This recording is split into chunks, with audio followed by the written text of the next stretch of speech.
আমার আলোচ্য বিষয় মুমিন মুসলিম হওয়া সত্ত্বেও যাদেরকে জাহান্নামে যেতে হবে তারা কারা। মুসলিম হওয়া সত্ত্বেও যাদেরকে জাহান্নামে যেতে হবে তারা কারা। আসলে আমরা জানি আল্লাহ সুবহানাহু ওয়া তাআলা তিনার পবিত্র গ্রন্থ আল কোরআনুল কারীমের একাধিক জায়গায় জাহান্নাম সম্পর্কে বর্ণনা দিতে গিয়ে বলেছেন ওয়াইদ্দাত লিল কাফিরিন, এটা কাফির মুশরিক বেদিন বেঈমানদের জন্য তৈরি করা হয়েছে। তথাপিও একাধিক জায়গায় আল্লাহ সুবহানাহু ওয়া তাআলা মুমিনদেরকে সেই জাহান্নাম থেকে বাঁচাইতে বলছেন। তার মানে বোঝা গেল মুমিন মুসলিম হওয়ার পরেও কিছু সংখ্যক মানুষ হবে যাদেরকে জাহান্নামে যেতে হবে। এখন আমরা কোরআন এবং হাদিসের আলোয় অনুসন্ধান করব তারা কারা, যারা মুমিন হওয়া সত্ত্বেও মুসলিম হওয়া সত্ত্বেও তাদেরকে জাহান্নামে যেতে হবে। যদি আমরা কোরআন পাঠ করি তাহলে আমরা দেখব যে মুমিন মুসলিম হওয়া সত্ত্বেও যাদেরকে জাহান্নামে যেতে হবে তাদের মধ্যে প্রথম শ্রেণীর মানুষ হবে তারা যারা তাদের নামাজে অমনোযোগী। আল্লাহ সুবহানাহু ওয়া তাআলা এই মর্মে পবিত্র গ্রন্থ আল কোরআনুল কারীমের মধ্যে ঘোষণা করেন ফাওয়াইলুল লিল মুসাল্লিন আল্লাযীনা হুম ফি আন সালাতিহিম সাহুন। ফাওয়াইলুল লিল মুসাল্লিন আল্লাযীনা হুম আন সালাতিহিম সাহুন, সেই সমস্ত মুসল্লিদের জন্য দুর্ভোগ, সেই সমস্ত নামাজি ব্যক্তিদের জন্য জাহান্নাম তৈরি করে রাখা হয়েছে যারা তাদের নামাজে অমনোযোগী, যারা নামাজ পড়ে অথচ নামাজের মধ্যে তাদের ধ্যান থাকে না, অ্যাটেনশনটা থাকে না, অমনোযোগিতার সাথে অলসতার সাথে যারা সালাত আদায় করে তাদের জন্য আল্লাহ সুবহানাহু ওয়া তাআলা ওয়াইল নামক জাহান্নাম তৈরি করে রেখেছেন। ঠিক এই জন্যই নবীজি মুহাম্মদ সাল্লাল্লাহু আলাইহি ওয়াসাল্লাম বলছেন মান হাফাযা আলাইহা কানাত লাহু নূরান ওয়া বুরহানান ওয়া নাজাতান ইয়াউমাল কিয়ামাহ। যে ব্যক্তি সালাতের প্রতি যত্নবান হবে, মনোযোগ সহকারে সালাত আদায় করবে, তার জন্য একটা জ্যোতি হবে, নূর হবে, আলো হবে, যে জ্যোতির মাধ্যমে সে পুলসিরাত পার করে চলে যাবে। বুরহানান, এবং তার জন্য একটা দলিল হবে, তার পরিত্রাণের মাধ্যম হবে এই সালাত, তার জান্নাতে যাওয়ার জন্য সার্টিফিকেট দলিল হবে এই সালাত। ওমান লাম ইউহাফিজ আলাইহা লাম ইয়াকুন লাহু নূরান ওয়ালা বুরহানান ওয়ালা নাজাতান ইয়াউমাল কিয়ামাহ। পক্ষান্তরে যদি কেউ সালাত আদায় না করে, সালাতের প্রতি যত্নবান না হয়, তার জন্য কোনো নূর হবে না, জ্যোতি হবে না, কোনো দলিল হবে না, কোনো সার্টিফিকেট হবে না, এবং সে জান্নাতে যাওয়ার কোনো মাধ্যম পাবে না। অতএব সে পুলসিরাত পার করার আগেই জাহান্নামে নিক্ষিপ্ত হয়ে যাবে। এই জন্য সালাত এমনই একটি ইবাদত যে মর্মে আল্লাহ সুবহানাহু ওয়া তাআলা বলছেন ক্বাদ আফলাহাল মুমিনুন আল্লাযীনা হুম ফি সালাতিহিম খাশিউন। সেই সমস্ত মুমিনরাই চূড়ান্ত সফলতা অর্জন করবে যারা তাদের সালাতে বিনয়ী হবে, যারা খুশু খুজুর সাথে কাকুতি মিনতি সহকারে সালাত আদায় করবে, তারাই চূড়ান্ত সফলতা অর্জন করবে। পক্ষান্তরে যদি কেউ সালাত আদায় না করে তাহলে তাকে জাহান্নামে যেতে হবে। জাহান্নামীদেরকে জাহান্নামে পাঠানোর পরে, জান্নাতীদেরকে জান্নাতে পাঠানোর পরে যখন তাদের মধ্যে কথোপকথন হবে, জান্নাতীরা জাহান্নামীদের দেখতে পাবে, জাহান্নামীরা জান্নাতীদের দেখতে পাবে, একে অপরকে চিনতে পারবে, তখন কিছু জান্নাতি লোক জাহান্নামী লোকদের জিজ্ঞাসা করবে মা সালাকাকুম ফি সাকার, ভাই তুমি জাহান্নামে চলে গেলে কেন? তোমার তো জাহান্নামে যাওয়ার কথা ছিল না, তুমি তো মানুষের উপকারী বান্দা ছিলে, তুমি তো মানুষের সহযোগিতা করতে, তুমি তো দান ধ্যান করতে, তুমি কেন জাহান্নামে চলে গেলে? এই প্রশ্নের উত্তরে তারা বলবে লাম নাকু মিনাল মুসাল্লিন। প্রথম উত্তরটাই হবে এই যে আমরা পৃথিবীতে সালাত আদায় করতাম না, আমরা নামাজ পড়তাম না, যার কারণে আমাদেরকে আজকে জাহান্নামে আসতে হয়েছে। ওয়ালাম নাকু নুতঈমুল মিসকিন, এবং আমরা মিসকিনদের প্রতি কোনো ভ্রুক্ষেপ করতাম না, গরিব অসহায় দুস্থদের খাদ্যের ব্যবস্থা আমরা করতাম না, এজন্য আজকে আমাদেরকে জাহান্নামে আসতে হয়েছে। মূল কথা আমরা এখান থেকে বুঝতে পারলাম, কেউ যদি সালাত আদায় না করে পৃথিবীর সমস্ত ভালো কাজ করে, তারপরেও তাকে জাহান্নামে যেতে হবে। দ্বিতীয় শ্রেণীর মানুষ, যাদের মুসলিম হওয়ার পরেও যাদেরকে জাহান্নামে যেতে হবে, তারা যারা তাদের সম্পদের যাকাত দেয় না। এ মর্মে নবীজি মুহাম্মদ সাল্লাল্লাহু আলাইহি ওয়াসাল্লাম বলেন, মান আতাহুল্লাহু মালান, যাদেরকে আল্লাহ সুবহানাহু ওয়া তাআলা মাল দিয়েছেন, সম্পদ দিয়েছেন, দৌলত দিয়েছেন, ফালাম ইউআদ্দি যাকাতাহু, অথচ সেই সম্পদ পাওয়ার পরে তারা সেই সম্পদের যাকাত আদায় করলো না, মুসিলা লাহু ইয়াউমাল কিয়ামাতি সুজাআন আকরা, কিয়ামতের দিন ওই সম্পদগুলি একটা বিষধর সাপে পরিণত করা হবে, এবং সেই বিষধর সাপ তাকে দংশন করবে, কামড় দেবে, আর বলতে থাকবে, আনা মালুক আনা কানসুক, আমি তোমার মাল, আমি তোমার কুক্ষিগত করা সম্পদ, যা তুমি পৃথিবীতে কুক্ষিগত করেছিলে, যার তুমি যাকাত আদায় করনি। এইভাবে তাকে একটার পর এক শাস্তি দিতে থাকবে। ঠিক একইভাবে আল্লাহ সুবহানাহু ওয়া তাআলা বলছেন, والذين يكنزون الذهب والفضة ولا ينفقونها في سبيل الله فبشرهم بعذاب أليم, যারা তাদের স্বর্ণগুলি, তাদের চাঁদিগুলিকে জমা করে রাখে এবং সেখান থেকে তারা আল্লাহর রাস্তায় ব্যয় করে না, সেখান থেকে তারা আল্লাহর রাস্তায় খরচ করে না, তার যাকাত আদায় করে না, আল্লাহ বলছেন ফাবাশশিরহুম বিআযাবিন আলীম, হে নবী তুমি তাদেরকে যন্ত্রণাদায়ক শাস্তির কথা শুনিয়ে দাও। ইয়াউমা ইউহমা আলাইহা ফি নারি জাহান্নাম, সেই দিন তাদের সেই গহনাগুলিকে, তাদের সেই স্বর্ণগুলিকে, তাদের সেই চাঁদিগুলিকে জাহান্নামের আগুনে উত্তপ্ত করা হবে। ফাতুকওয়া বিহা জিবাহুহুম ওয়া জুনুবুহুম ওয়া যুহুরুহুম, এবং সেগুলি দ্বারা তাদের কপালে, তাদের পার্শ্বদেহে, তাদের পৃষ্ঠদেহে ছ্যাঁকা দেওয়া হবে। এভাবে তাদেরকে একের পর এক শাস্তি দিতে থাকা হবে। অতএব আমাদেরকে আল্লাহ রাব্বুল আলামিন যাদেরকে সম্পদ দিয়েছে, সম্পদের সদ্ব্যবহার করতে হবে, তার যথাযথ হক আদায় করতে হবে, নয়তো দুনিয়ার সমস্ত ইবাদত করার পরেও জাহান্নামে যেতে হবে। ঠিক একইভাবে তৃতীয় শ্রেণীর মানুষ হবে তারা, যারা তাদের জিহ্বাকে নিয়ন্ত্রণ করবে না, যারা তাদের জিহ্বাকে নিয়ন্ত্রণ করবে না, তাদেরকে জাহান্নামে যেতে হবে। এই মর্মে আল্লাহ সুবহানাহু ওয়া তাআলা বলছেন, হাল ইয়াকুব্বুন নাসা ফিন নারি আলা উজুহিহিম ইল্লা হাসাইদু আলসিনাতিহিম, এক শ্রেণীর মানুষ যাদেরকে জাহান্নামের আগুনে মুখের উপরে ভর করে পরিচালনা করা হবে। আজকে যেমন আমরা আমাদের পায়ের উপরে ভর করে পৃথিবীর বুকে চলাফেরা করছি, ঠিক এইভাবে সেদিন কিয়ামতের দিন আল্লাহ সুবহানাহু ওয়া তাআলা এক শ্রেণীর মানুষকে তাদের মুখের উপরে ভর করে জাহান্নামের ভিতরে তাদেরকে পরিচালনা করবেন। আর এরা হবে তারাই যারা তাদের জিহ্বাকে নিয়ন্ত্রণ করবে না, যারা অশ্লীল বাক্য আলাপ করবে, যারা ঝগড়া করবে, যারা কটু কথা বলবে, যারা মিথ্যা কথা বলবে, যারা মিথ্যা কসম করবে, যারা গীবত করবে, যারা পরনিন্দা করবে, যারা পরচর্চা করবে, এরা সবাই তার সঙ্গী হবে।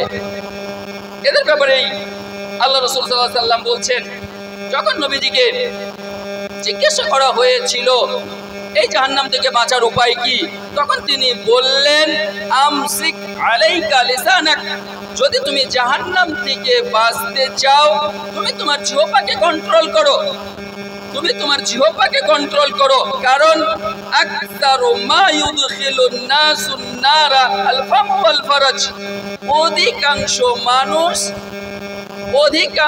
মানুষকে জাহান্নামে যেতে হবে শুধুমাত্র দুটো জিনিসের কারণে। আল ফামু ওয়াল ফারাজ, একটা হচ্ছে তার জিহ্বার কারণে, তার জিহ্বাকে কন্ট্রোল না করার কারণে, তার জিহ্বাকে নিয়ন্ত্রণ না করার কারণে, আর 2 নম্বর হচ্ছে তার লজ্জাস্থানের হেফাজত না করার কারণে। এই দুটো জিনিসের কারণে অধিকাংশ মানুষকে জাহান্নামে যেতে হবে। ঠিক এই জন্যই আমাদের নবীজি মুহাম্মদ সাল্লাল্লাহু আলাইহি সাল্লাম বলেন, মাই ইয়াজমানু লি মা বাইনা লিহইয়াইহি ওয়া মা বাইনা রিজলাইহি আযমানু লাহুল জান্নাহ। যদি কোনো বান্দা দুটো জিনিসের জামানত আমাকে দিয়ে দেয়, তাহলে আমি তার জান্নাতের জামিনদার হয়ে যাব। 1 তার জিহ্বা, আর 2 তার লজ্জাস্থান। কেউ যদি তার জিহ্বাকে নিয়ন্ত্রণ করার জামানতদার হয়ে যায় এবং লজ্জাস্থানের হেফাজত করার জামানতদার হয়ে যায়, আমি তার জান্নাতের জামিনদার হয়ে যাব। বলুন সুবহানাল্লাহ। এছাড়াও নবীজি মুহাম্মদ সাল্লাল্লাহু আলাইহি সাল্লাম যখন মেরাজে গেলেন এবং মেরাজ থেকে ফিরে এসে তিনি বর্ণনা করলেন, লাম্মা উরিজু বি, যখন আমাকে মেরাজ করানো হলো, ঊর্ধ্বগমন করানো হলো, সপ্তম আসমানের ভ্রমণ করানো হলো, মারারতু বিকওমিন, তিনি বলছেন আমি একটা জাতির কাছ দিয়ে অতিক্রম করলাম, লাহুম আজবারুম মিন নুহাসিন, তাদের নাখুনগুলো ছিল তামার, বড় বড় বাঘের মতো নাখুন ছিল এবং সেগুলো তামার নাখুন ছিল। ইয়াখমাশুনা উজুহাহুম ওয়া সুদুরাহুম, সেই নাখুনগুলো দিয়ে তারা কখনো তাদের চেহারার মাংসগুলিকে ছিটছিল, আবার সুদুরাহুম কখনো তাদের বক্ষের মাংসগুলিকে তারা হিংস্র পশুর মতো নিজের মাংস নিজেই ছিটছিল। আল্লাহ রাসূল বলছেন, মান হাউলাই ইয়া জিবরিল, আল্লাহ রাসূল বলছেন আমি জিবরিল আলাইহিস সালামকে জিজ্ঞাসা করলাম, এই বান্দারা কারা যারা তাদের নাখুন দিয়ে নিজের মুখের মাংসকে ছিঁড়ছে, যারা তাদের নাখুন দিয়ে নিজের বক্ষের মাংসকে ছিঁড়ে ফেলছে, এরা কারা? এত কঠিন শাস্তি এদেরকে কেন দেওয়া হচ্ছে? হযরত জিবরিল আলাইহিস সালাম বললেন, আল্লাযীনা ইয়াকুলুনা লুহুমান নাস, এরা হচ্ছে তারাই যারা পৃথিবীতে মানুষের মাংস খেত, পৃথিবীতে মানুষের মাংস খেত, মানে যারা মানুষের পিঠ পিছনে কথা বলতো, যারা মানুষের পরনিন্দা করত, যারা মানুষের পরচর্চা করত, যারা মানুষের গীবত করত, এরাই হচ্ছে সেই বান্দা। এছাড়াও নবীজি বললেন, পৃথিবীর বুকে সবচেয়ে নোংরা, সবচেয়ে জঘন্য, সবচেয়ে নিকৃষ্ট মানের বান্দা হলো তারা যারা চুগলখড়ি করে, একজনের কথা অন্যজনকে বলে, অন্যজনের কথা আবার প্রথম জনের কাছে নিয়ে এসে বলে, আল মুফাররিকুনা বাইনাল আহিব্বাহ, 2 জন বন্ধুর সম্পর্ককে ছিন্ন করে দেয়, ভাইয়ের ভাইয়ের সম্পর্ককে ছিন্ন করে দেয়, স্বামী স্ত্রীর মধ্যে সম্পর্ককে ছিন্ন করে দেয়, আত্মীয় স্বজনের সঙ্গে সম্পর্ককে ছিন্ন করে দেয়। এই কাজটা যারা করে এরা আল্লাহর কাছে সবচেয়ে নিকৃষ্ট। পৃথিবীতে যত জীব জন্তু আছে সবচেয়ে নিকৃষ্ট মানের জন্তু হচ্ছে এরা। শাররু ইবাদিল্লাহ, আল্লাহর বান্দাদের মধ্যে হতে সর্বনিকৃষ্ট বান্দা আল মাশাউনা বিন নামিমা, যারা চুগলখড়ি করে, একের কথা অন্যের কাছে, অন্যের কথা এর কাছে নিয়ে এসে তাদের সম্পর্ক নষ্ট করে দেয়। এভাবে যদি আমরা একের পর এক দেখি, তো চতুর্থ শ্রেণীর মানুষ হিসাবে আমরা দেখব যে তারা যারা তাদের প্রতিবেশীর সঙ্গে দুর্ব্যবহার করবে, তারা যত ইবাদত উপাসনাই করুক না কেন, শুধুমাত্র প্রতিবেশীর সঙ্গে দুর্ব্যবহার করার কারণে তাকে জাহান্নামের শাস্তি ভোগ করতে হবে। এখানে আমি একটা কথা বলি, এই যে জাহান্নামে যাওয়ার কথা বলছি, তার মানে এই নয় যে একজন মুমিন, একজন মুসলিম জাহান্নামে চলে গেল, চিরস্থায়ীভাবে জাহান্নামে থেকে গেল, ঠিক বিষয়টা তা না। আমি যেটা বলতে চাইছি, দুখুলে আউয়ালিন নসিব হবে না, ফার্স্ট টাইম তিনি জান্নাতে যেতে পারবেন না, এটাকে জাহান্নামে যেতে হবে, জাহান্নামের শাস্তি পেতে হবে, তারপরে গুনাহমোচন করার পরে একদিন তিনি জান্নাতে যাবেন, এটা ভিন্ন বিষয়। কিন্তু ভালো আমল করার পরেও যদি এই আমলগুলি কারোর মধ্যে থাকে, তাহলে তাকে জাহান্নামের শাস্তি ভোগ করতে হবে। ফার্স্ট টাইম তিনি জান্নাতে যেতে পারবেন না। চতুর্থ শ্রেণীর মানুষ হিসাবে আমি যাদেরকে চিহ্নিত করেছি, তারা হলেন সেই সমস্ত লোক যারা তাদের প্রতিবেশীদের সঙ্গে দুর্ব্যবহার করেন। এই মর্মে নবীজি মুহাম্মদ সাল্লাল্লাহু আলাইহি সাল্লাম বলেন, লা ইয়াদখুলুল জান্নাতা মান লা ইয়ামানু জারুহু বাওয়াইকাহু, সেই ব্যক্তি জান্নাতে যাবে না যার অনিষ্ট থেকে তার প্রতিবেশী নিরাপদ নয়, যার ক্ষতি থেকে তার প্রতিবেশী নিরাপদ নয়, যাকে থেকে প্রতিবেশী সব সময় ভীত সন্ত্রস্ত হয়ে থাকে, ওই ব্যক্তি জান্নাতে যাবে না। ঠিক একই ভাবে নবীজি মুহাম্মদ সাল্লাল্লাহু আলাইহি ওয়াসাল্লাম বলছেন, আউয়ালু খাসমাইনি ইয়াউমাল কিয়ামাতি জারান। আমরা জানি কিয়ামতের দিনে হুকুকুল্লাহর সর্বপ্রথম যে হিসাবটা নেওয়া হবে সেটা হচ্ছে সালাত। হুকুকুল ইবাদ, বান্দার যে হক, এই ব্যাপারে সর্বপ্রথম যে হিসাব নেওয়া হবে সেটা হচ্ছে জারান, দুইজন প্রতিবেশী। আল্লাহ রাসূল বলছেন আল্লাহর দরবারে সর্বপ্রথম দুইজন ব্যক্তির মোকদ্দমা পেশ করা হবে, আর তারা দুজন হবে একে অপরের প্রতিবেশী, যারা ছোট ছোট বিষয় নিয়ে একে অপরের সঙ্গে লড়াই ঝগড়া করতে থাকতো, সব সময় তারা ঝগড়ার মধ্যে লিপ্ত থাকতো। সর্বপ্রথম তাদের মোকদ্দমা আল্লাহর দরবারে পেশ করা হবে। আর এই যে লড়াই ঝগড়া হতো, এটা কোনো বড় কোনো বিষয় নিয়ে নয়, ছোট ছোট বিষয় নিয়ে লড়াই হতো। উদাহরণস্বরূপ বলা যায়, একজন প্রতিবেশী একটা গাছ লাগিয়েছে, আর একজন প্রতিবেশীর ছাগল বা গরুতে এসে সেই গাছটা খেয়ে নিয়েছে। এখন এটাকে সহ্য করতে না পেরে প্রতিবেশীর সঙ্গে ঝগড়ায় লিপ্ত হয়ে গেল, এবং তারা শেষ পর্যন্ত ঝগড়া মারামারি কলহ দ্বন্দ্বে লিপ্ত হয়ে পড়লো। অথচ আল্লাহ রাসূল বলছেন, মা মিন মুসলিমিন ইয়াগরাসু গারসান আও ইয়াজরাউ যারআন ফায়াকুলু মিনহু তায়রুন আও ইনসানুন আও বাহিমাতুন ইল্লা কানা লাহু বিহি সাদাকা। যদি কোনো মুসলমান একটি গাছ লাগায়, আর সেই গাছ যদি খেয়ে নেয়, বা কোনো ফসল কেউ বপন করে, আর সেই বপনকৃত ফসল যদি খেয়ে নেয় কোনো পশু পক্ষীতে, মানুষে, চতুষ্পদ জন্তুতে, আর সেক্ষেত্রে যদি সে গালিগুলোজ না করে, ধৈর্য ধারণ করে, তাহলে তার জন্য এটা সাদকা হবে।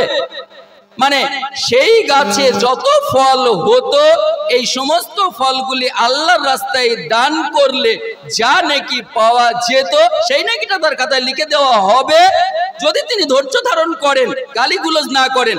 পক্ষান্তরে যদি কেউ গালিগুলোজ করে, এই সীমাহীন নেকি থেকে বঞ্চিত হবে। এক্সট্রা তার খাতায় অশ্লীল বাক্য আলাপ করার জন্য, জিহ্বাকে কন্ট্রোল না করার জন্য গুনাহ লিখে দেওয়া হবে। একইভাবে নবীজি মুহাম্মদ সাল্লাল্লাহু আলাইহি ওয়াসাল্লামের কাছে দুইজন মহিলার কথা উল্লেখ করা হলো, এবং একজনের ব্যাপারে বলা হলো যে সেই মহিলা ফরজ সালাত ছাড়াও অনেক নফল সালাত তিনি আদায় করেন, ফরজ সিয়াম ছাড়াও তিনি অনেক নফল সিয়াম আদায় করেন, অনেক ভালো কাজ তিনি করেন। একটাই শুধু বদ অভ্যাস তার মধ্যে আছে, যে তিনার জিহ্বাকে তিনি কন্ট্রোলে রাখেন না, ফলে প্রতিবেশী তার গালমন্দ থেকে নিরাপদ নয়। আল্লাহ রাসূল সরাসরি বললেন, হিয়া ফিন্নার, ওই মহিলা জাহান্নামী। শুধুমাত্র প্রতিবেশী নিরাপদ নয়, প্রতিবেশীকে সে গালমন্দ করে, প্রতিবেশীকে সে কষ্ট দেয়। অথচ আল্লাহ রাসূলকে বলা হলো সে অধিক পরিমাণের সালাত আদায় করে, অধিক পরিমাণের সিয়াম পালন করে, তারপরেও নবীজি বললেন হিয়া ফিন্নার, ওই মহিলা জাহান্নামী। ঠিক একইভাবে উল্টোটা একজন মহিলার ব্যাপারে উল্লেখ করা হলো, শুধুমাত্র ফরজ সালাত, ফরজ সিয়াম টুকুই তিনি পালন করেন, এক্সট্রা কোনো নফল সালাত সিয়াম পালন করেন না। তবে একটা গুণ তার মধ্যে ভালো, প্রতিবেশীরা কোনোদিন তার ব্যাপারে অভিযোগ করেনি যে তার ক্ষতির হাত থেকে তারা নিরাপদ নয়, একথা কোনোদিন বলেনি। প্রতিবেশীরা সবাই তার প্রশংসা করে। আল্লাহ রাসূল বললেন হিয়া ফিল জান্নাহ, ওই মহিলা জান্নাতে চলে যাবে। তাহলে প্রতিবেশীর সঙ্গে ভালো ব্যবহার করলে জান্নাতে যাওয়া যাবে, পক্ষান্তরে প্রতিবেশীর সঙ্গে খারাপ ব্যবহার করলে জাহান্নামে যেতে হবে। একইভাবে মেরাজ থেকে ফিরে আসার পর নবী করিম সাল্লাল্লাহু আলাইহি ওয়াসাল্লাম মহিলাদের উদ্দেশ্য করে বললেন, এখানে অনেক মহিলা আমার রয়েছে, মা ও বোনেরা রয়েছে, হাদিসটাকে একটু গুরুত্ব সহকারে শোনার জন্য আহ্বান করছি। মায়েদের উদ্দেশ্যে বলছি, নবীজি মুহাম্মদ সাল্লাল্লাহু আলাইহি ওয়াসাল্লাম মেরাজ থেকে যখন ফিরে আসলেন, আসার পরে তিনি মহিলাদের উদ্দেশ্যে বললেন, ইয়া মাশারান নিসা তাসাদ্দাকনা, এ মহিলারা তোমরা সাদকা করো। হে নারী জাতি, তোমরা আল্লাহর রাস্তায় ব্যয় করো, আল্লাহর রাস্তায় দান করো। ফাইন্নি রাইতুকুন্না আকসারা আহলিন নার, কেননা আমি তোমাদের সংখ্যাটা জাহান্নামে অনেক বেশি দেখেছি। আমাকে যখন জাহান্নাম দেখানো হলো তখন আমি দেখলাম যে জাহান্নামে তোমাদের সংখ্যাটা অনেক বেশি। নারীদের মধ্যে কোনো একজন জিজ্ঞাসা করলেন, অবিমা যালিকা ইয়া রাসূলুল্লাহ, আল্লাহ রাসূল আমাদের সংখ্যাটা জাহান্নামে এত বেশি কেন? তো আল্লাহ রাসূল বললেন, তুকসিরনাল লা'না ওয়া তাকফুরনাল আশিরা, দুটো কারণে তোমাদের সংখ্যাটা জাহান্নামে অনেক বেশি। নাম্বার 1, তুকসিরনাল লা'না, তোমরা খুব বেশি অভিশাপ করো। বাচ্চারা জ্বালাতন করছে, তাদেরকে তোমরা অভিশাপ দিয়ে দাও, তাদেরকে তোমরা গালমন্দ করে দাও, স্বামীকে তোমরা গালমন্দ করে দাও, প্রতিবেশীকে তোমরা গালমন্দ করে দাও, আত্মীয় স্বজনের সঙ্গে তোমরা গালমন্দে লিপ্ত হয়ে যাও। এই যে সব সময় তোমরা অভিশাপ করো, একে অপরকে গালমন্দ করো, এই জন্য তোমাদের সংখ্যাটা জাহান্নামে বেশি। নাম্বার 2, ওয়াতাকফুরনাল আশিরা, তোমরা তোমাদের স্বামীদের অকৃতজ্ঞ, তোমরা তোমাদের স্বামীদের নাশুকরি করো, তোমরা তোমাদের স্বামীদের সঙ্গে কুফরি করো, এই জন্য তোমাদের সংখ্যাটা জাহান্নামে বেশি। নারীরা স্বামীদের সঙ্গে নাশুকরি করে কিভাবে, এটা যদি বুঝতে চান তাহলে আমাকে বলবো, একজন স্বামী সারা জীবন সে চেষ্টা করে তার স্ত্রীকে সুখে শান্তিতে রাখতে, তার স্ত্রীর সমস্ত চাহিদাগুলোকে পূরণ করার সে চেষ্টা করে, তার ছেলে মেয়ে আত্মীয় স্বজন সকলকে সে সুখে রাখার চেষ্টা করে। তারপরে দেখা যাচ্ছে কোনো একদিন তার স্ত্রী স্বামীকে বলল যে তুমি আমার জন্য এই জিনিসটা নিয়ে এসো। কোনো কারণে স্বামী সেই জিনিসটা নিয়ে আসতে পারলো না। যখন সেটা নিয়ে এলো না, সঙ্গে সঙ্গে ওই নারী সারা জীবনের সমস্ত কিছুকে ইনকার করে দেয় যে যতদিন তোমার কাছে এসেছি একদিনও তোমার কাছে কোনো জিনিস চেয়ে আমি পাইনি, অথচ জীবনের প্রত্যেকটা দিনই তাকে দিয়েছে, একটা দিন কোনো কারণে তাকে দিতে পারেনি। সঙ্গে সঙ্গে যখন সে এই ইনকারটা করে দেয় তখন সে স্বামীর অকৃতজ্ঞ হয়ে গেল। আর শুধুমাত্র এই অকৃতজ্ঞ বাক্যটা উচ্চারণ করার কারণে তাকে জাহান্নামে যেতে হবে। এটা আমি বলি নাই, আমাদের নবীজি মুহাম্মদ সাল্লাল্লাহু আলাইহি ওয়াসাল্লাম বলেন। এখানে মূল পয়েন্ট যেটা আমাদের বলার ছিল সেটা হচ্ছে জাহান্নামে যে মেয়েরা বেশি যাবে তা থেকে বাঁচার মাধ্যমে হাদিসের মধ্যে নবীজি বলেছেন, কি বলেছেন? ইয়া মাশারান নিসা তাসাদদাকনা, এই মহিলারা, এই নারী জাতি, তোমরা যদি নিজেদেরকে জাহান্নাম থেকে বাঁচাতে চাও তোমরা সাদকা করো, আল্লাহর রাস্তায় ব্যয় করো। পুরুষেরা বিভিন্ন মাহফিলে যান, বিভিন্ন জায়গায় যান, বিভিন্ন ক্ষেত্রে তারা দান ধ্যান করেই থাকেন, সাদকা করেই থাকেন, কিন্তু মহিলাদের সবসময় এই সুযোগটা আসে না।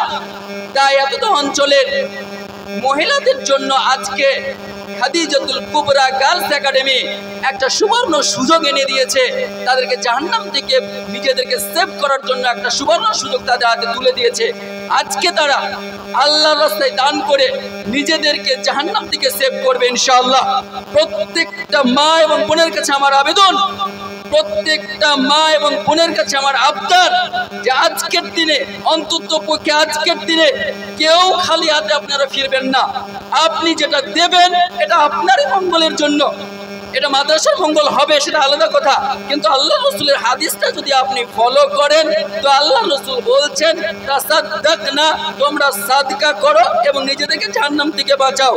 ফাত্তাকুন নার ওয়ালাউ বিশিক্কি তামারা, আল্লাহ রসুল বলছেন তোমরা জাহান্নাম থেকে বাঁচো যদিও সেটা একটা খেজুরের আটি পরিমাণ সম্পদ হয়।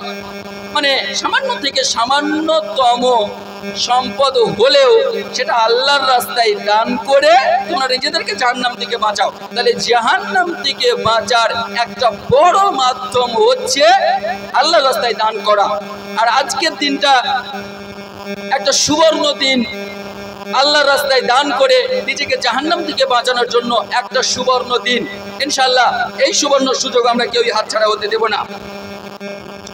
একইভাবে পঞ্চম শ্রেণীর মানুষ হবে তারা যারা তাদের নারীদের পর্দার আদেশ করে না, অথবা সেই সমস্ত নারী যারা পর্দার বিধান মেনে চলে না।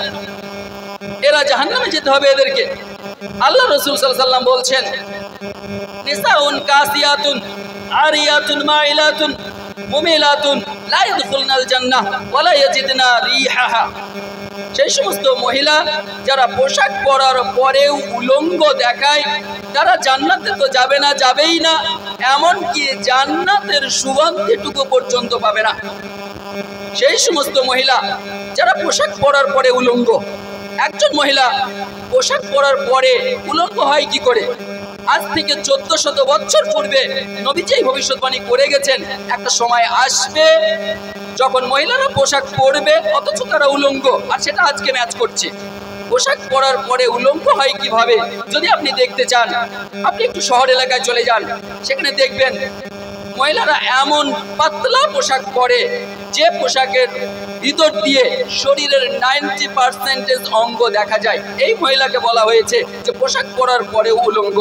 আপনি দেখবেন শহর এলাকায় যদি যান, মহিলারা এত ছোট পোশাক পরে যে পোশাকের পরার পরে তার শরীরের 90% অঙ্গই খোলা থাকে। এই পোশাকের কথাই নবীজি বলেছেন যে নারীরা পোশাক পরার পরেও উলঙ্গ হবে। আপনি যদি শহর এলাকায় যান তাহলে আপনি দেখতে পাবেন যে এত টাইট ফিট পোশাক পরিধান করে মহিলারা, যে পোশাকের মধ্য দিয়ে তার শরীরের সমস্ত অঙ্গকে দেখা যায়। এই পোশাকের কথাই নবীজি বলেছেন যে তারা পোশাক পরার পরে উলঙ্গ হবে, নিজেরা অন্য পুরুষের দিকে আকৃষ্ট হবে এবং অন্য পুরুষকে নিজের দিকে আকৃষ্ট করবে।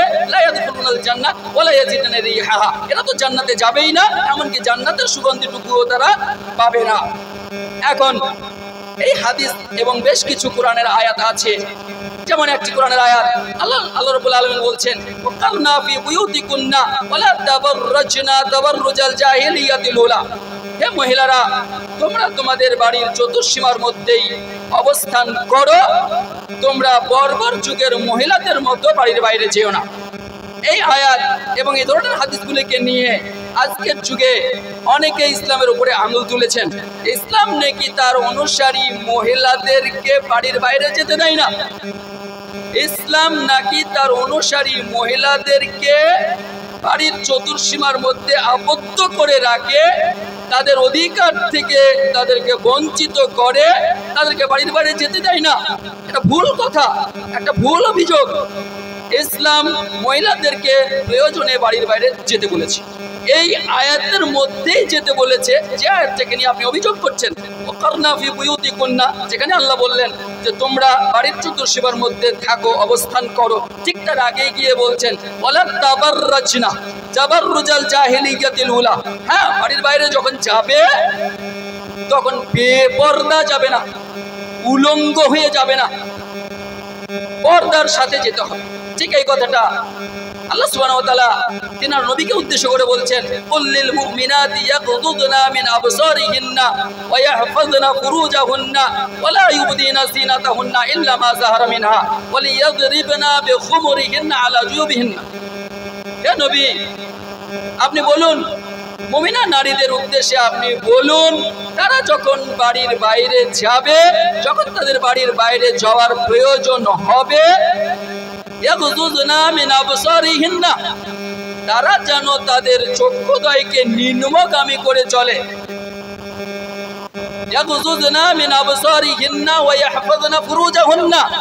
এবং তারা তাদের লজ্জাস্থানের হেফাজত করবে, তাদের শরীরের সৌন্দর্যকে তারা অপর পুরুষের সামনে প্রদর্শন করবে না।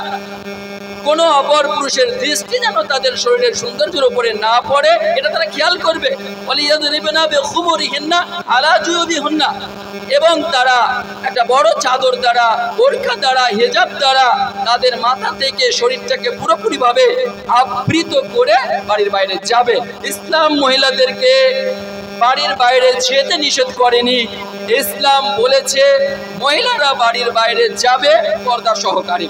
পরিশেষে আল্লাহর কাছে দোয়া করি, আল্লাহ আমাদেরকে কোরআন হাদিসকে সঠিকভাবে বুঝে তার প্রতি আমল করে এই পৃথিবী থেকে বিদায় নেওয়ার তৌফিক দান করো, আমিন। আসসালামু আলাইকুম ওয়া রাহমাতুল্লাহ।